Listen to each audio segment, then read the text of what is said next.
Bismillah.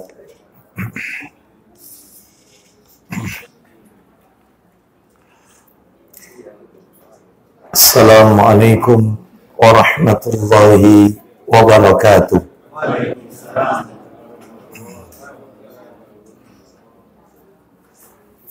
Alhamdulillah alladzi bi ni'matihi tatimmus shalihat. Wa ashhadu an la ilaha illallah wahdahu la syarika lah wa ashhadu anna Muhammadan abduhu wa rasuluh. Ya ayyuhalladzina amanu taqullaha haqqa tuqatih wa la tamutunna illa wa antum muslimun, amma ba'du. Fa inna asdaqal hadisi kitabullah wa khairal hadi hadi Muhammadin sallallahu alaihi wasallam wa syarral umuri muhdatsatuha wa kulla muhdatsatin bid'ah wa kulla bid'atin dhalalah wa kulla dhalalatin finnar. Ikhwan wa akhwati fillah, bapak-bapak, ibu-ibu, kaum muslimin dan muslimah, jamaah salat maghrib Masjid Al-Hikmah yang semoga dimuliakan oleh Allah Subhanahu wa ta'ala. Puji dan syukur senantiasa kita panjatkan kepada Allah Tabaraka wa ta'ala atas segala karunia nikmat yang telah Allah berikan kepada kita. Salah satu di antara kenikmatan-kenikmatan yang Allah karuniakan kepada kita dan kita rasakan pada malam hari ini adalah Allah Subhanahu wa ta'ala kembali mempertemukan kita di salah satu rumah Allah dari sekian banyak rumah-rumah Allah yang ada di muka bumi ini, yaitu Masjid Al-Hikmah, dalam rangka melaksanakan amalan-amalan ketaatan kepada Allah Subhanahu wa ta'ala. Diawali dengan salat maghrib berjamaah, dilanjutkan dengan talabul ilmi, menuntut ilmu, dan diakhiri dengan melaksanakan salat isya yang dikerjakan secara berjamaah pula. Semoga tiga amal ibadah yang hukumnya wajib fardu ain yang kita lakukan malam hari ini semuanya diterima dan diridhoi oleh Allah Subhanahu wa ta'ala. Sebagaimana Allah Subhanahu wa ta'ala menjelaskan di dalam ayatnya, salah satu di antara kiat-kiat, salah satu di antara tips agar doa terkabul, agar Allah mengabulkan permohonan kita, salah satu kiatnya adalah melaksanakan perintah Allah Subhanahu wa ta'ala.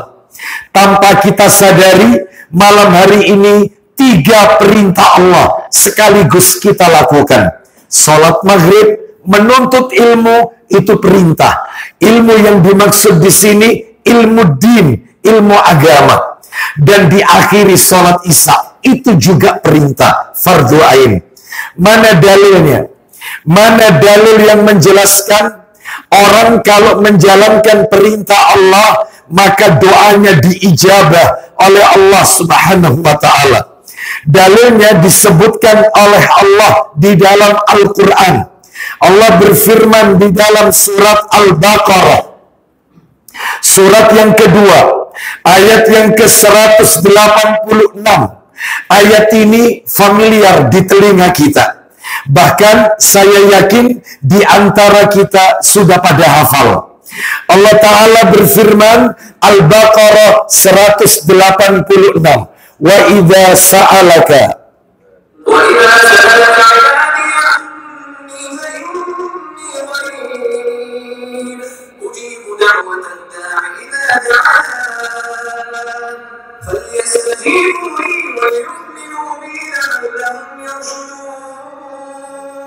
Allah Ta'ala berfirman, Al-Baqarah 186,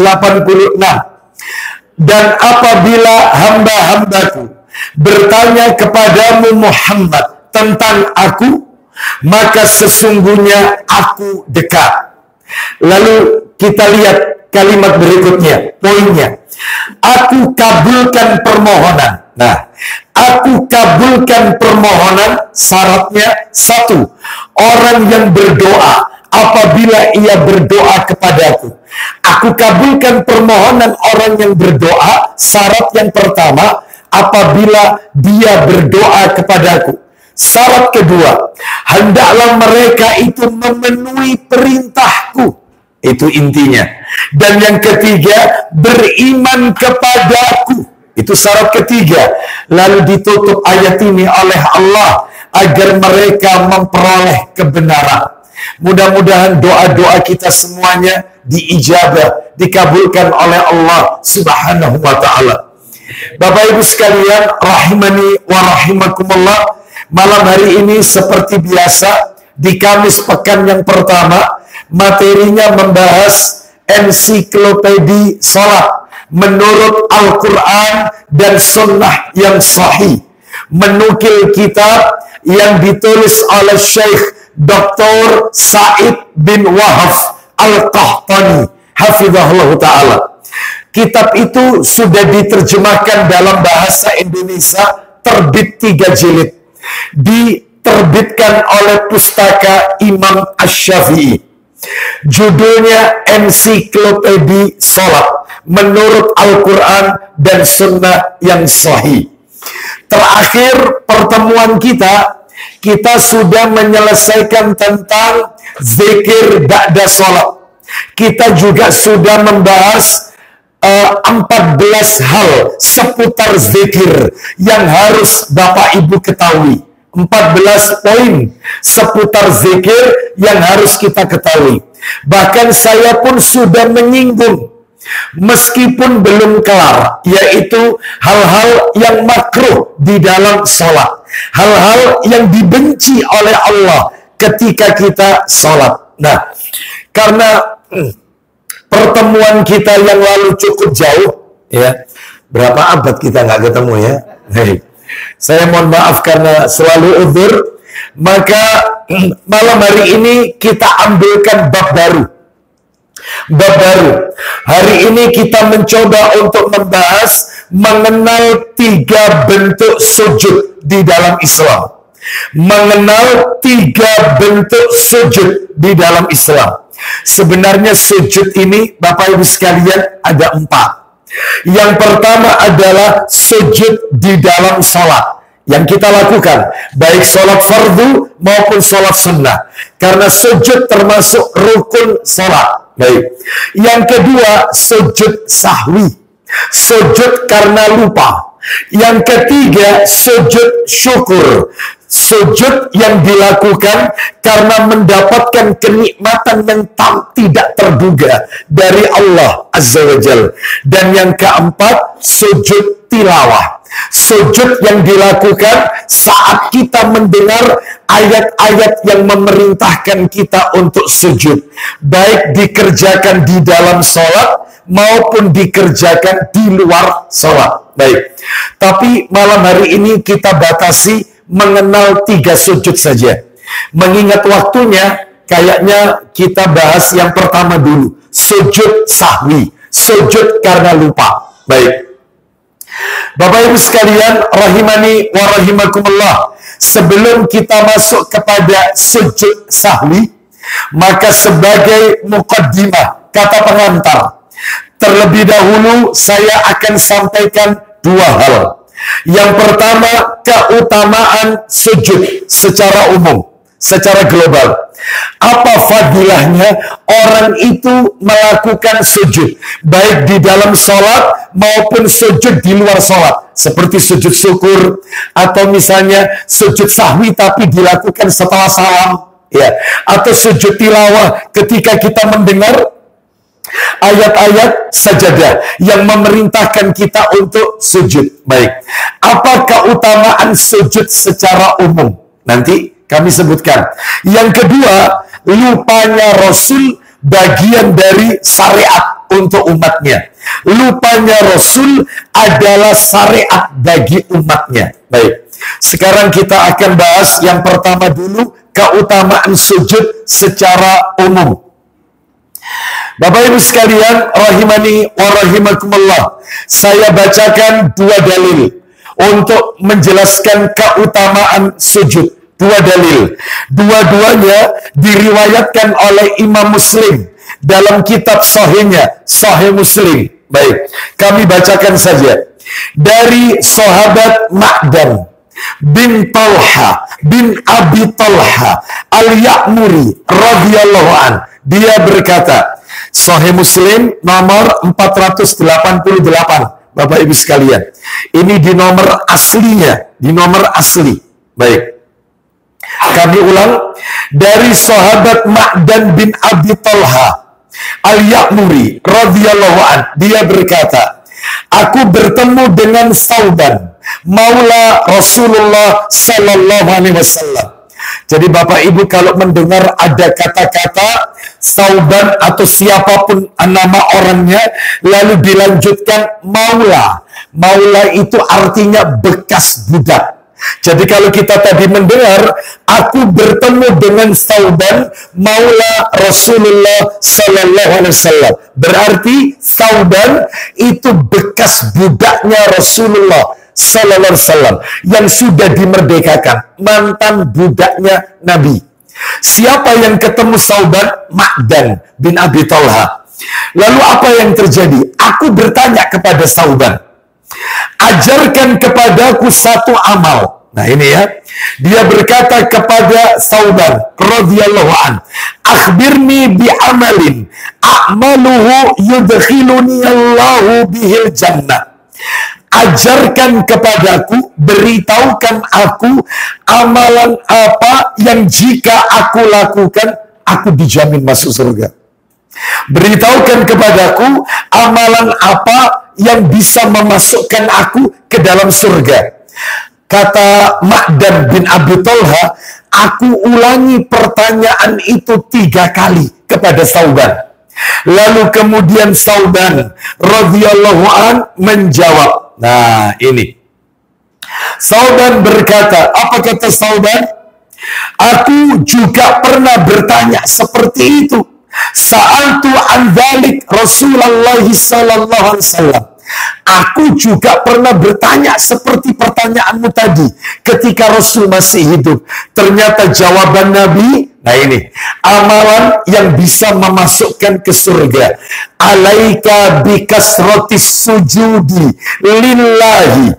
Hendaklah kalian memperbanyak sujud kepada Allah. Loh, disuruh memperbanyak sujud. Kenapa? Fa innaka la tasjudu lillahi sajdatan illa rafa'akallahu biha darajatan.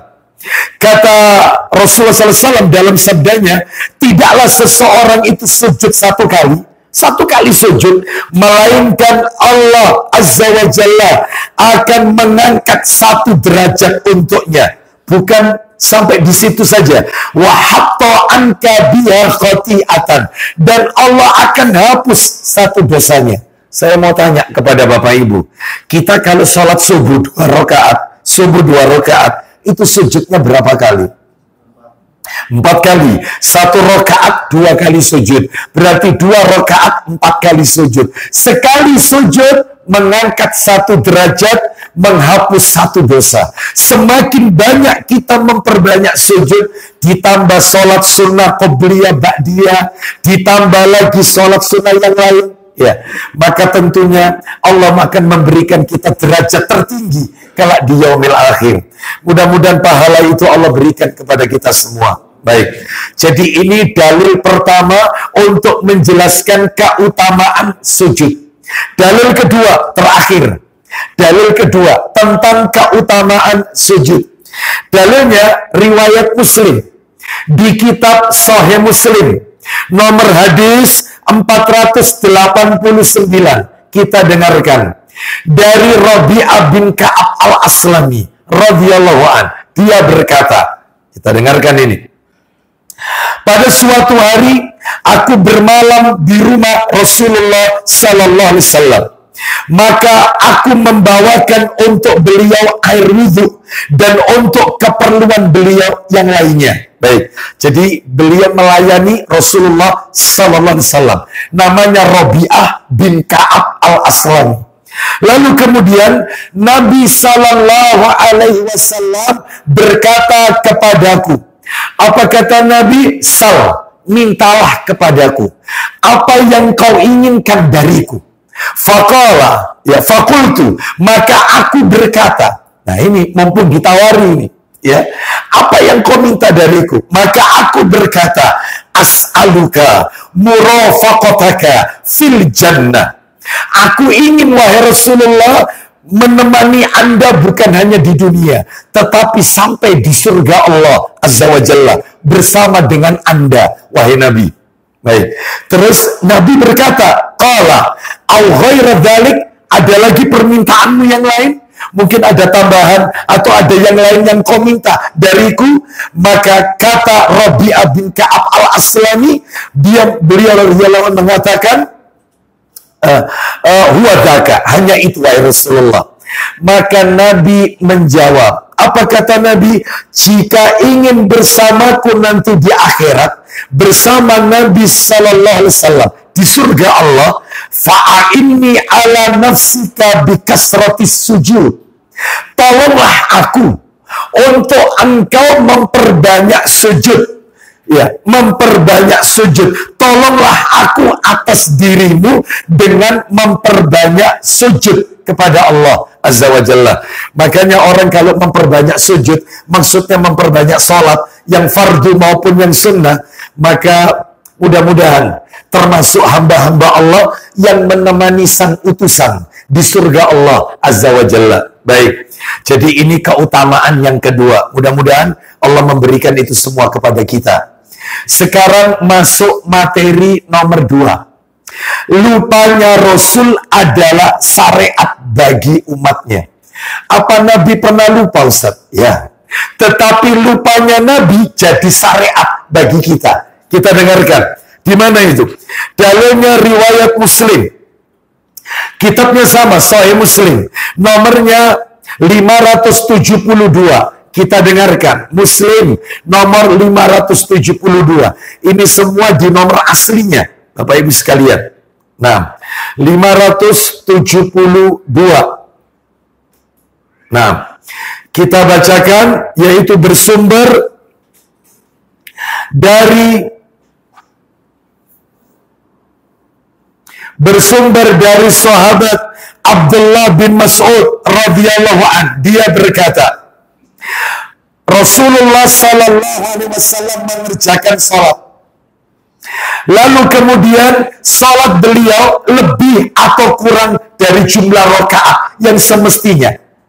Tatkala beliau memberi salam, entah kelebihan, entah kekurangan salatnya. Ketika beliau memberi salam, maka ditanyakan kepada beliau, wahai Rasulullah, apakah ada perubahan dalam salat?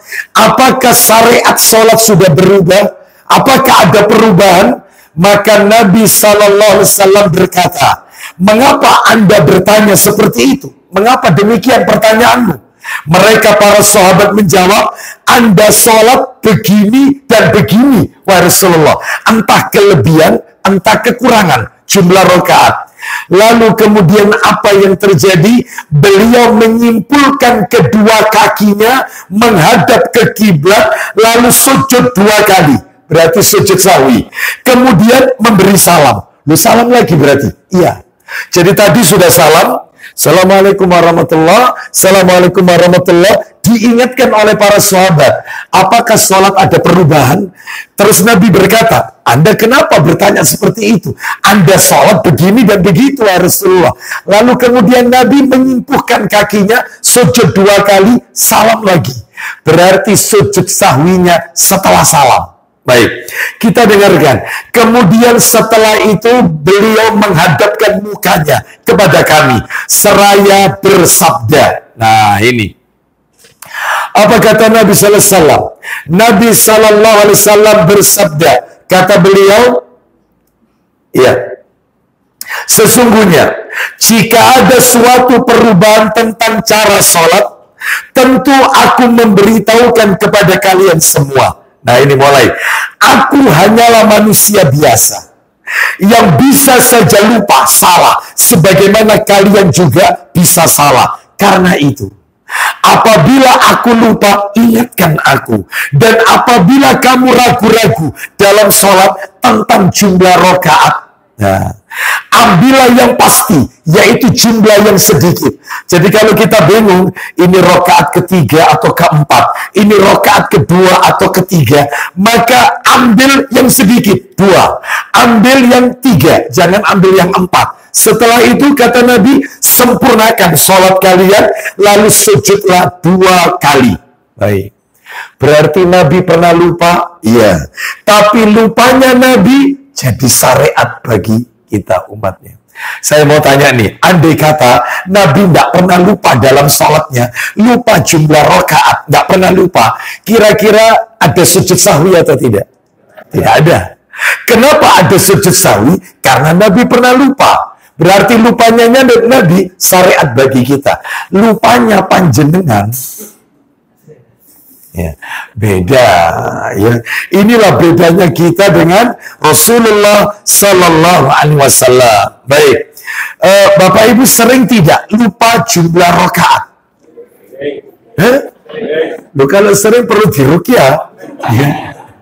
Ya, ini 2 atau 3, atau bukan jumlah rakaat, tetapi lupa gerakan. Misalnya seorang imam, waktunya duduk tasyahud awal, ternyata dia bangkit berdiri. Allahu Akbar. Makmum mengingatkan, subhanallah. Lalu dia duduk, langsung tasyahud awal. Apakah imam ini perlu sujud sahwi? Ayo kita bahas materinya, sujud sahwi. Supaya kajiannya tertata dengan baik, saya bagi menjadi 5 pembahasan. 5 pembahasan khusus tentang sujud sahwi, sujud karena lupa. 1, definisi sujud sahwi, itu 1 dulu. Yang kedua, hukum melakukan sujud sahwi, hukumnya apa? Nah ini. Yang ketiga, cara melakukan sujud sahwi, tata caranya. Yang keempat, nah ini yang keempat, praktek sujud sahwi. Baik, praktek sujud sahwi. Baik itu sebelum salam atau sesudah salam. Lah yang nomor 5 ini yang agak ribet sedikit. Nomor 5, sujud sahwi bagi makmum. Nah, imamnya lupa dan makmum mengetahui lupanya imam, sedangkan makmumnya masbuk. Ini agak ruwet ini. Yang ini ya. Sujud sahwi bagi makmum. Ya. Makmumnya masbuk lagi. Ya. Baik. Ini gimana ini? Nah, nanti kita akan bahas. Mudah-mudahan cukup waktunya. 1 dulu definisi sujud sahwi. Sujud sahwi definisinya kami nukilkan dalam kitab Risalah Fis Sujud Sahwi yang ditulis oleh Ibnu Utsaimin rahimahullah. Sujud sahwi adalah sujud yang dilakukan 2 kali. Yang dilakukan sebelum salam atau sesudah salam. Karena sebab, nah ini, karena sebab lupa atau ragu-ragu dalam sholat. Lupa atau ragu-ragu. Aduh, ini rakaat keberapa? Nah, baik, jadi itu dilakukan sujud sahwi. Sekarang hukumnya, nah ini Anda akan kaget ini. Anda akan kaget. Hukum melakukan sujud sahwi.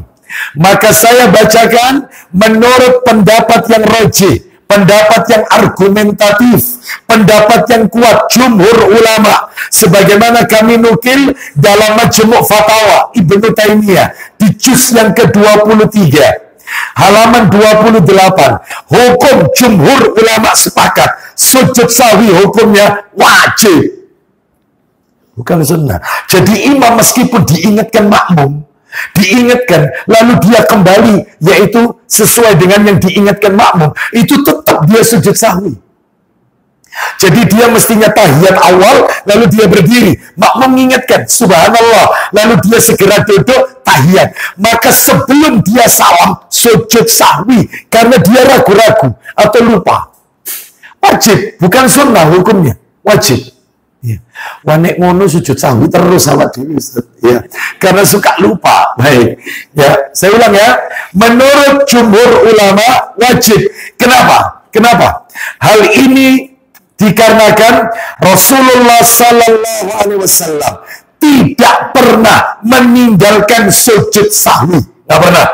Baik ketika ada kekurangan sholat, kekurangan jumlah rakaat maupun kelebihan jumlah rakaat. Nanti saya sebutkan dalil. Nabi pernah zuhur 5 rakaat. Zuhur 5 rakaat. Nabi pernah zuhur 2 rakaat. Nanti tak bacakan. Setelah salam, Nabi keluar dari masjid, Nabi bersandar di pohon, jamaah ribut. Sholat dikosor, sholat dikosor. Hari ini sholat dikosor. Marah Nabi. Apa kata Nabi? Kenapa kalian mengatakan sholat dikosor? Anda zuhur 2 rakaat, wahai Rasulullah. Apa betul yang dikatakan orang ini? Benar, wahai Rasulullah. Langsung Nabi menuju ke tempat sholatnya, nambahi 2 rakaat, setelah itu sujud.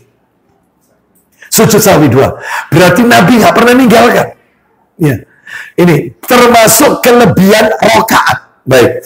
Jadi Nabi SAW tidak pernah meninggalkan sujud sahwi, baik ketika kekurangan maupun kelebihan. Bahkan ketika beliau lupa, lalu diingatkan oleh para sahabat, beliau langsung sujud sahwi.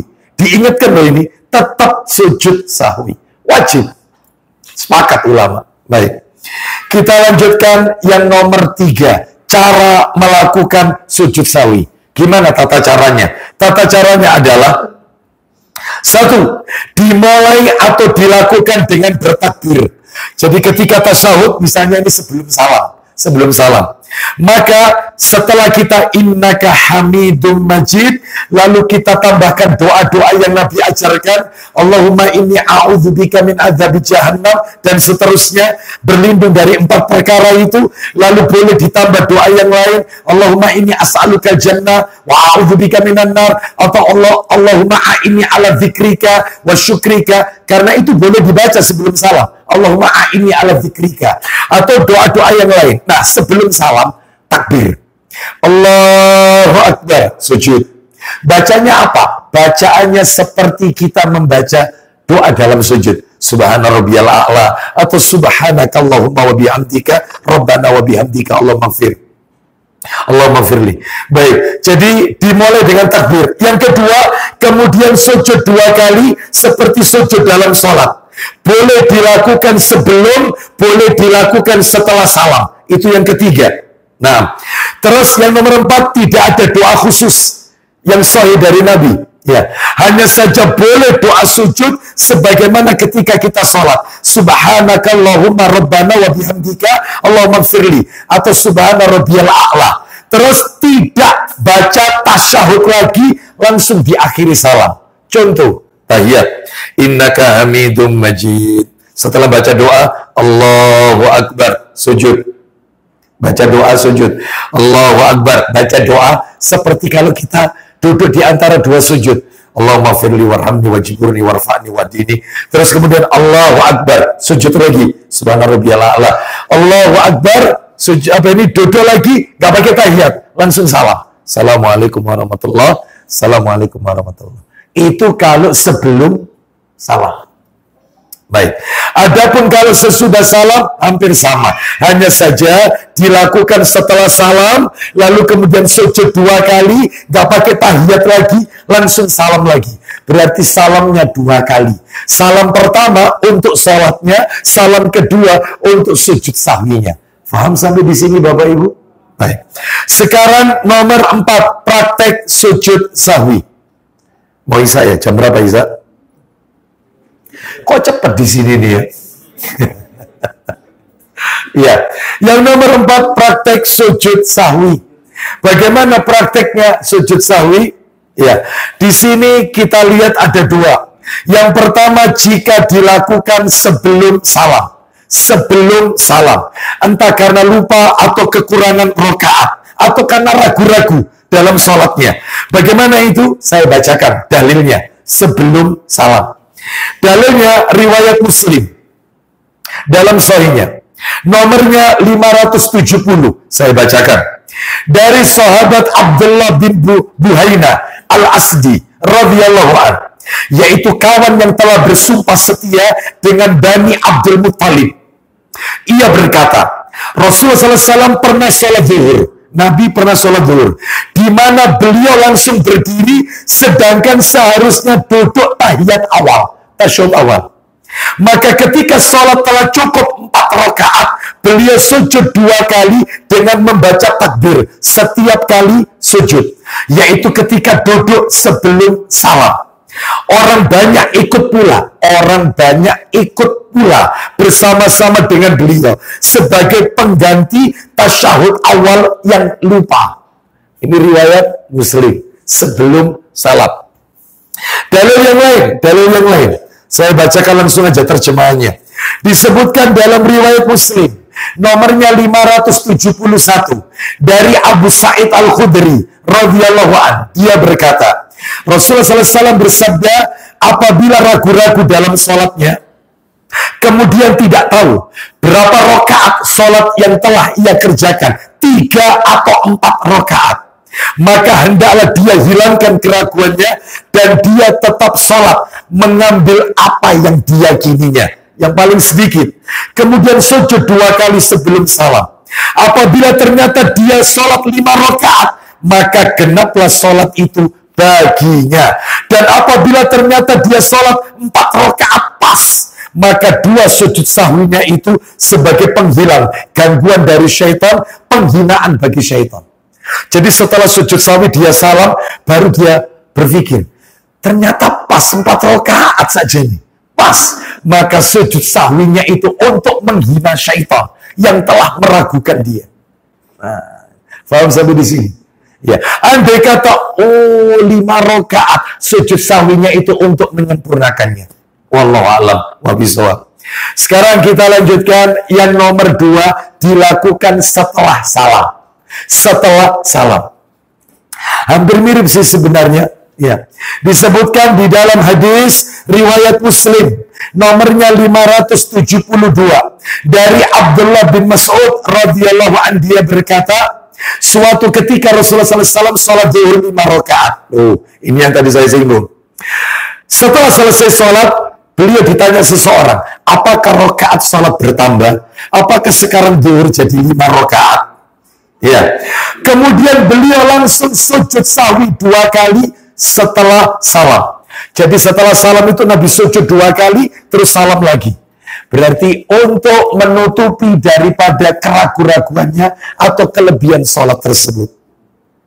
Baik.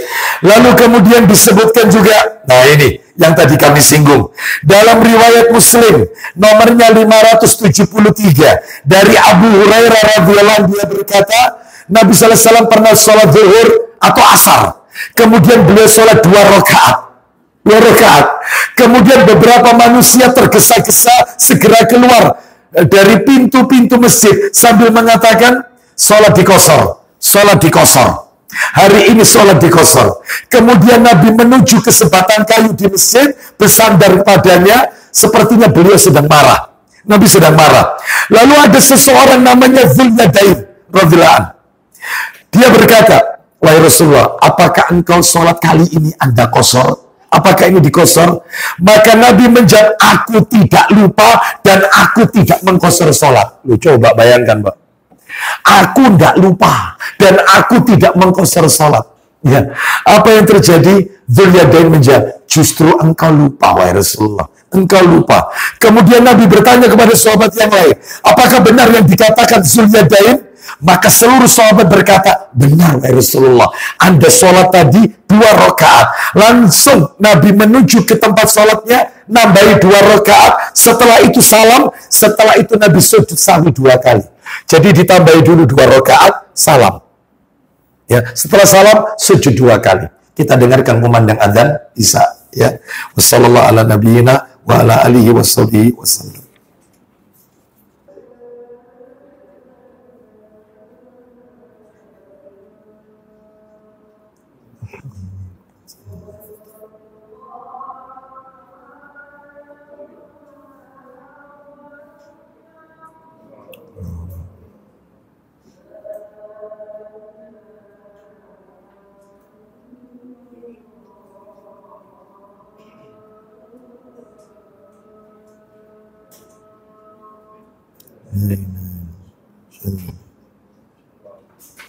Raditu billahi rabban wa Allahumma salli ala Muhammad wa ala ali Muhammad. Allahumma rabb hadhihi da'wati tammah. Allahumma inna nas'aluka al-jannah.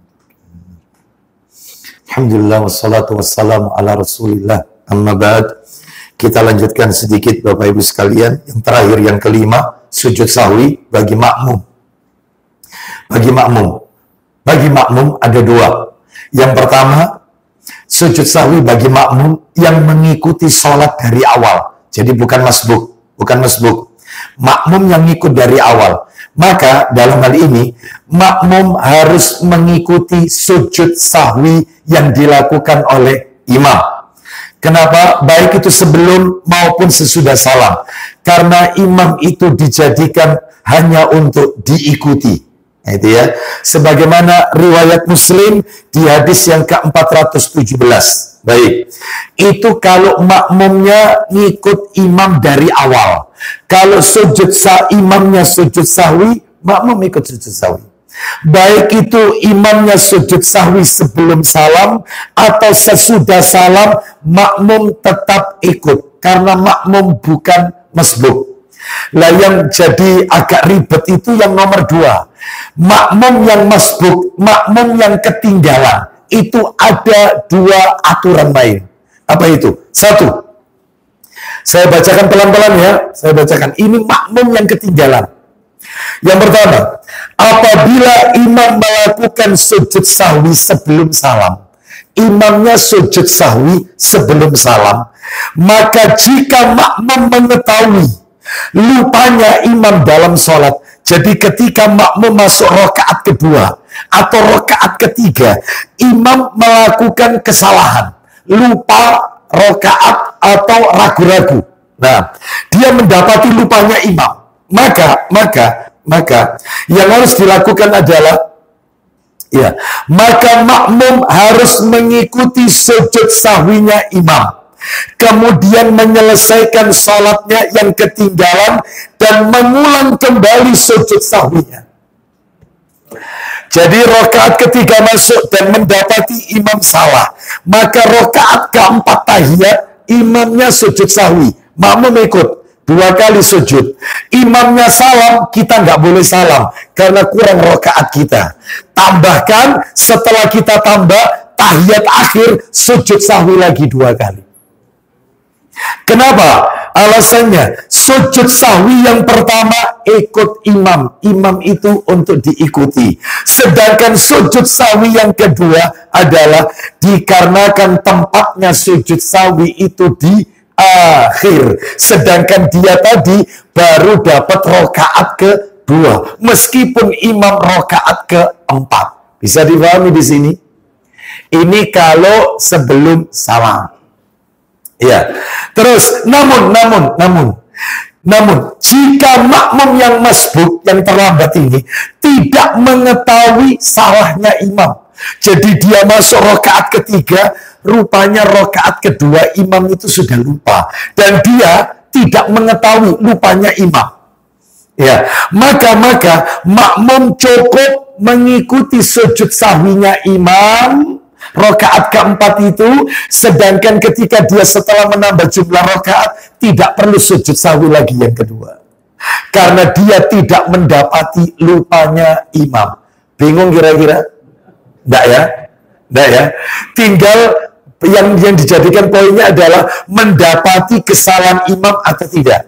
Kalau dia mendapati kesalahan imam, berarti 2 kali sujud sahwinya. Ikut imam sama dia nanti melakukan sendiri. Karena sujud sahwi itu letaknya di akhir memang.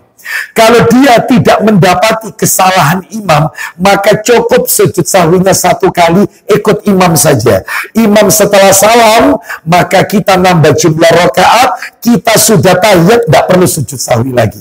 Karena kita tidak mendapati kesalahan imam. Faham sampai di sini? Baik. Insya Allah bingung, tidak ya? Baik. Sekarang yang terakhir. Masih makmum masbuk. Apabila imam melakukan sujud sahwi setelah salam, maka jika makmum mengetahui lupa atau kesalahan imam dalam sholat, maka makmum tidak boleh mengikuti sujud sahwinya imam setelah salam, karena sholatnya makmum belum sempurna. Maka lengkapi dulu sampai tasyahud akhir, lalu salam, lalu sujud sahwi. Itu imam. Faham sampai di sini? Imamnya salam, habis salam, assalamualaikum warahmatullah, sedangkan di belakang makmum masbuk, makmum terlambat, assalamualaikum warahmatullah, lalu kemudian imamnya sujud sahwi 2 kali, maka kita jangan ikut salam dan jangan ikut sujud, nambah jumlah rakaat. Sudah sempurna, salam dulu, assalamualaikum warahmatullah, assalamualaikum warahmatullah, sujud sahwi 2 kali setelah karena mengikuti imam. Imam melakukan sujud sahwinya setelah salam. Baik. Itu kalau mendapati kesalahan imam. Kalau makmumnya tidak tahu imamnya itu lupa atau kesalahan, maka ketika imam salam terus sujud sahwi 2 kali, maka kita tidak perlu setelah menambah jumlah rakaat setelah salam sujud sahwi 2 kali. Tidak perlu. Karena kita tidak mendapati lupanya imam. Faham sampai di sini? Baik, mudah-mudahan tidak bingung Bapak Ibu sekalian. Insya Allah nanti kita akan kembangkan lagi pada kesempatan yang akan datang. Sujud sahwi tuntas. Mudah-mudahan jika Allah pertemukan kita, yaitu sujud syukur. Ada yang mau bertanya? Silakan. Satu aja Pak, singkat. Itu ada 2 kemungkinan. Apa? Ada 2 kemungkinan. Dia ikut sholat, satu rakaat, tapi dia waktu itu baru siap-siap, tapi tidak sujud. Berarti dia nggak ikut rakaatnya. Tapi dia tahu. Itu gimana, Ustaz? Ya, mendapati kesalahan imam. Iya, kan dia belum mengikuti rakaatnya, tapi dia tahu salah, tapi belum mulai. Artinya dia belum dapat 1 rakaat. Dan makmum tahu imamnya itu salah, dia tetap mendapati, termasuk mendapati kesalahan imam, karena dia mengetahui. Betul. Bukan. Meskipun belum terhitung 1 rakaat, imamnya sujud, kalau kita langsung sujud kan belum dihitung. Betul. Oh, belum sholat ini. Oh, belum sholat. Iya. Berarti tidak mendapati kesalahan imam. Saya pikir tadi sudah masuk, tapi belum dihitung 1 rakaat. Jadi mestinya imam itu bangkit rakaat kedua, ternyata dia ikut sujudnya imam. Berarti kan dia belum kehitung 1 rakaat. Dan imam salah, maka tetap mendapati. Tapi kalau tadi belum sholat, dia ketahuan, maka nggak perlu. Tidak perlu. Gitu ya? Baik. Demikian yang bisa kami sampaikan, karena waktunya segera iqamah. Semoga menjadi tambahan ilmu yang bermanfaat. Mudah-mudahan ibadah sholat kita diterima oleh Allah Azza wa Jalla. Kita tutup. Wassallallahu ala nabiyyina wa ala alihi wa sahbihi wasallam. Subhanakallahumma wa bihamdika asyhadu an la ilaha illa anta astaghfiruka wa atubu ilaik. Wa akhiru da'wana anilhamdulillahi rabbil alamin. Assalamualaikum warahmatullahi wabarakatuh.